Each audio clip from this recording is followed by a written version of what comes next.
Good morning. Welcome to The Way of the Cross, The Way of the Resurrection, part 8.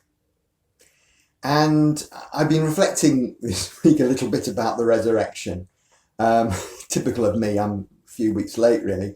But I suppose I had some time off in the week after Easter, and now I'm sort of catching up with things. And things have been buzzing and I think settling a little bit. And I was drawn to this verse. This is from 1 Corinthians 6, and it's just verse 14 because Paul is talking about other things. And if it was me, I'd be distracted by all those other things and not see this bit. But he then suddenly says, in the middle of other things, God will raise us from death by the same power that he used when he raised our Lord to life. God will raise us from death by the same power that he used when he raised our Lord to life. And my reflection is, I've been saying this before, but I think perhaps not in quite this way, that there's a sense of we come into resurrection by sharing with Jesus his life, his passion, his death, and his resurrection. And we're sort of caught up with that, drawn into that. And as we are drawn into his passion and suffering and death, we are drawn into his resurrection. And it suddenly connected with me that it fits Richard Rohr's wonderful pattern of order, disorder, reorder, which I hear he pinched from someone else, and I think that's what he does. He's a great processor of other people's ideas and expressing of them. And really he's saying that in life we need order, but as we find order, we need to face disorder, things being not as we'd like them to be, loss of control, suffering, pain, death, people being so different to the way we expect people to be. And as we face the disorder, God brings reorder. But we can't go from order to reorder. You have to go through the disorder. And it just suddenly hit me. Gosh, that's what's happening at Easter. We get to know Jesus. We get to know him and love him through the Gospels, through our experience of him in prayer and Bible reading and service. We get to know and love Jesus. But then this Jesus, and this is the trauma of the disciples, this Jesus allows himself to be arrested, to be brutally treated, to be killed, to die on the cross. I'm back on Good Friday, aren't I? Yeah, that's me. And then God does the unthinkable. He raises him from death. And Jesus invites us to be caught up in that journey, not seeing Easter as a transaction that God does for us, but something that we are drawn into through disorder to reorder. Just sort of made sense.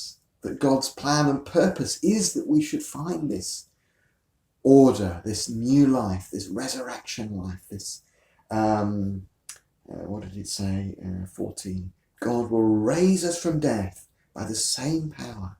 So we're caught up in that process. But it is hard to face disorder. And I've just been reflecting on the COVID video on, I suppose, the disorder of COVID. Life is so disordered, so not as we would like it to be. We want to withdraw from that, withdraw into activities that make sense of life. For me, fiddling with my computer last night. But I do wonder if there is a sort of religious version of those displacement activities, of retreating into God's in charge and it's okay.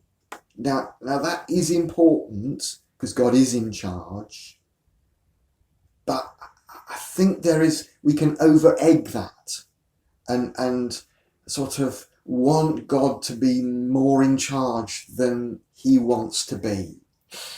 Danger as well, dodgy ground here perhaps, but this is very much what I feel. Wanting God to be in charge and it to be okay. And God wanting us to actually say, life's not okay, but with you, I can face that disorder. I can face that lack of okayness. You are Lord, but not in a sort of immediate fix everything sort of way. Put my sort of prayer pennies into the slot machine and answers come out, because that doesn't feel like what the Christian life is like for me. It's about bringing stuff to God in my place of prayer, which is this place.